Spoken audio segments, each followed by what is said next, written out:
Hi, I'm Pat Kelly. Okay, in this problem, they give us the nth term in a sequence, and they ask us to determine the convergence or divergence of that sequence.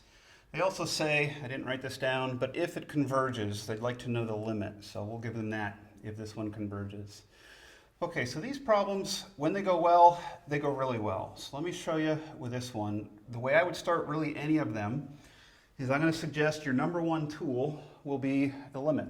So we'll do the limit as n goes to infinity of that nth term, 5 divided by n plus 2. And I'm going to say that that's your number one tool because what you're asking yourself with this limit question is, what does this term look like as it heads out towards infinity? And that'll tell us whether the sequence is converging or diverging. If this is a nice number, it converges. If it goes out to infinity, it diverges. So let's do this limit. And now you might even see why I said when these things go well, they go really well, because this is a pretty easy limit to do. My denominator is going to go to infinity. The top's fixed, it's a constant, that's 5. It's always going to be 5, so this goes to 0. Quick and easy, we're done.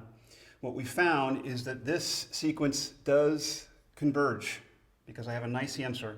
And furthermore, I found that its limit is 0.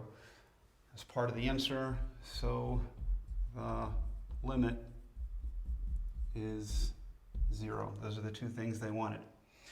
Convergence or divergence, if it converges, what's the limit? We're done with this one. But I'm also going to give you some advice for some of the other ones that you do. I'll tell you again, your number one tool is the limit. You have a lot of skills with limits, so you might have to tap into them. Sometimes you're going to use L'Hopital. Sometimes you're going to use some of your other limit tricks. And when limits aren't quite behaving for you, then my suggestion would be to go back to that original expression and write out the first few, maybe the first 3 or 4 or even 5 terms, and see what's going on. Sometimes you can actually see that the odd numbered terms are going one way and the even numbered terms are going the other way.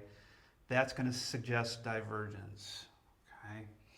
All right, thanks, and I hope that helps for you.